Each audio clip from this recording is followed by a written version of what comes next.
देवेंद्र फडणवीस बोले, उद्धव ने पीठ में घोंपा था खंजर, लेना था बेईमानी का बदला। क्या है खबर, चलिए जानते हैं। महाराष्ट्र के डिप्टी सीएम देवेंद्र फडणवीस ने शिवसेना और उद्धव ठाकरे पर एक बार फिर हमला बोला है। फडणवीस ने कहा कि उद्धव ठाकरे ने पीठ में खंजर घोंपा था।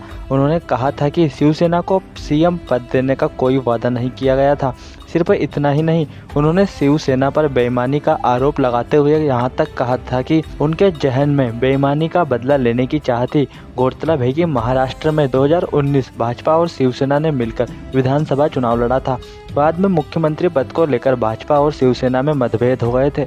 इसके बाद शिवसेना ने कांग्रेस और एनसीपी के साथ मिलकर महाविकास आघाड़ी गठबंधन सरकार बना ली थी।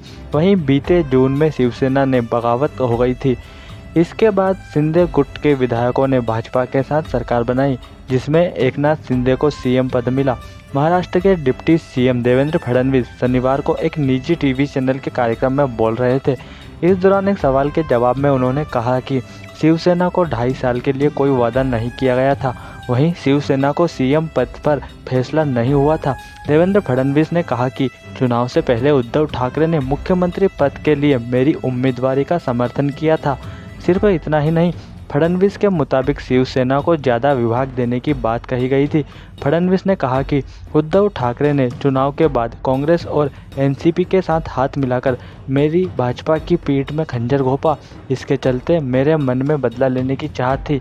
उन्होंने कहा कि हम कोई साधु संत नहीं जो चुपचाप सहें। जब उनसे पूछा गया कि शिवसेना भी आपको 2.5 साल के लिए सीएम पद देने को तैयार थी, इस पर महाराष्ट्र के डिप्टी सीएम ने कहा कि हमें उनकी ताकत से सत्ता हासिल करनी थी। इस दौरान फडणवीस ने यहां भी कहा कि आगे के सभी चुनाव एकनाथ शिंदे के स्वामित्व वाली शिवसेना के साथ मिलकर लड़ेंगे। उन्होंने उद्धव ठाकरे सरकार पर झूठ बोलने का भी आरोप लगाया।